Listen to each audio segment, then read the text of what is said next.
Here's my keyword outline.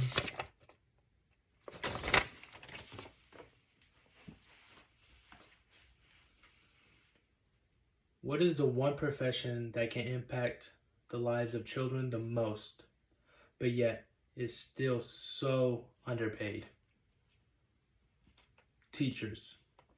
Teachers in American society have one of the most important jobs. And if we were to look at their salaries, it should reflect that. But unfortunately, it does not. Now I'm going to discuss the consequences based on statistics teachers have to encounter due to their low income. I personally know the financial burden teachers have to go through because I was raised by one. Teachers are given this big workload to do throughout the day, which is nearly impossible to finish in just one workday. Most teachers are given 7-hour contracted workdays, and which usually end up with them either staying late after work or taking it home for them to finish. Teachers have to take home and grade papers so that the students can be well updated on their grades, and teachers also have to, after school, make their lessons so that students have something to do the next day. And this is all on their own time, uncompensated for. Teachers are usually asked by administrators to come in before and after school so that they can either do bus riding duty, car riding duty, and after school tutoring. All this somewhat compensated for, but most of the time not. And there's also stipends for coaches and academic advising for clubs,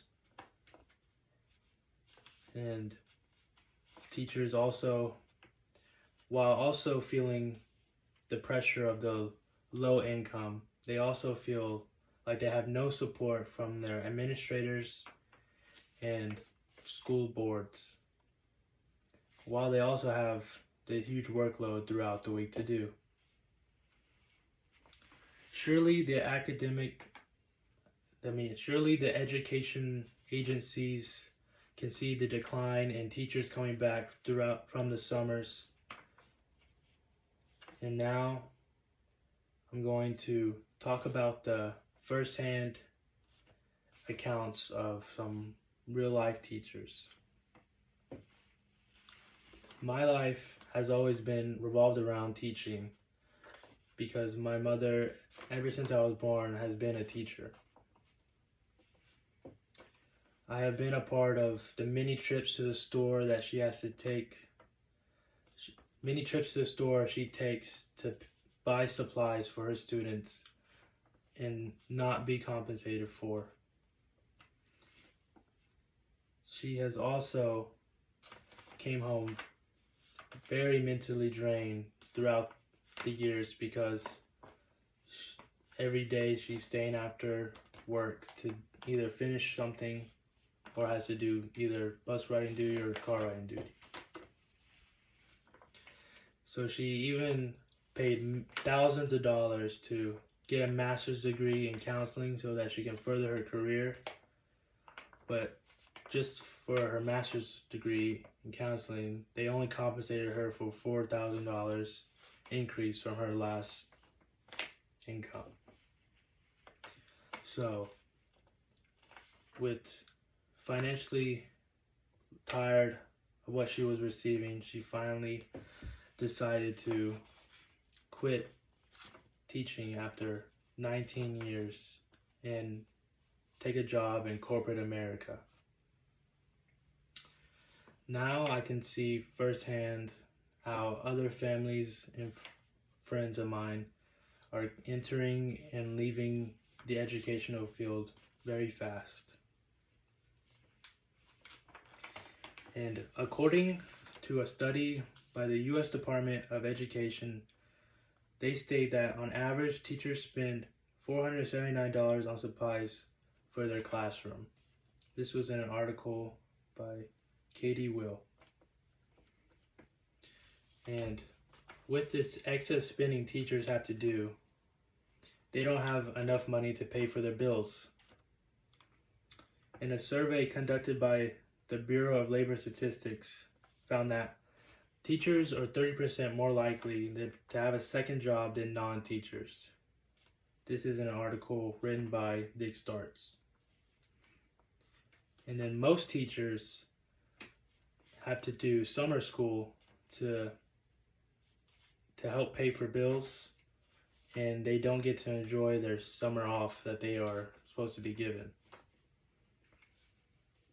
And according to the nonprofit Economic Policy Institute, teachers earned 11.1 less than the other workers with comparable education and experience. This was in an article written by Rick Perry. And another statistic is Dick Starts, an economics professor at the University of California, Santa Barbara, states that teachers are about 40% of whom are not covered by Social Security because of the state's reliance on pension plans. And those teachers must stay in the same state to collect their pensions. Most teachers will not stay in the same district for more than a few years because of higher job opportunities outside their district. So most teachers will not get that pension. So because of the problematic factors that teachers are having, they are deciding to leave the profession of teaching for good. And finally, it is getting really hard for school districts to retain good, highly skilled teachers because of the low pay that they are receiving. And the salaries of teachers continue to misrepresent their value to the youth of this country. If we can pay athletes millions of dollars a year, why can't we compensate our teachers? Thank you.